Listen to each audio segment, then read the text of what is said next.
ધારી શહેરમાં વીપીજી girls high school સામે આવેલી યોગી ચેમ્બરમાં તસ્કરોએ એક સાથે 3 દુકાનોને નિશાન બનાવી હતી, જેમાં નિલેશ બુક સ્ટોર નામની સ્ટેશનરીની દુકાનમાંથી શટર ઉંચકાવીને અજાણ્યા ચોરી સમૂહોએ 25,000 રૂપિયાની રોકડની ચોરી કરી હતી। તેની બાજુમાં આવેલ શ્યામ એગ્રોમાંથી પણ 5,000 રૂપિયાની ચોરી થઈ હતી। આ ઉપરાંત તસ્કરોએ અન્ય એક દુકાનમાં પણ હાથફેરો કર્યો હતો।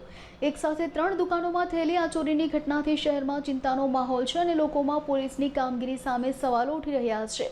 ઘટનાની જાણ થતાં જ ધારી પોલીસે તાત્કાલિક ઘટના સ્થળે પહોંચીને તપાસનો ધમધમાટ શરૂ કર્યો છે। કાંતિભાઈ વિઠલાણી, નિલેશ બુક સ્ટોર ધારી। તો આ રોકડ રકમ જે કાંઈ હતી એ બધી લઈ ગયા છે। અને કેટલા અંદાજિત કેટલાની ચોરી થઈ?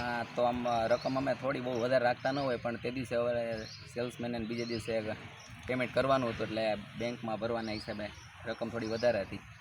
અને ઝીણે ઝીણું ચિલ્લર ને બધું કાંઈ બીજા કાંઈ અલગ જે કાંઈ રાખ્યું હતું કંઈ પણ વસ્તુ એણે છોડી નથી।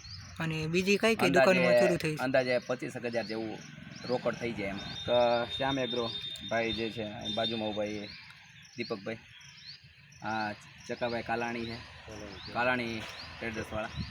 અને આ અંગે તમે ધારી પોલીસમાં ફરિયાદ લખાવી છે? અત્યારે લખાવા આવ્યા જ છીએ, અત્યારે એના ગ્રાઉન્ડમાં છીએ।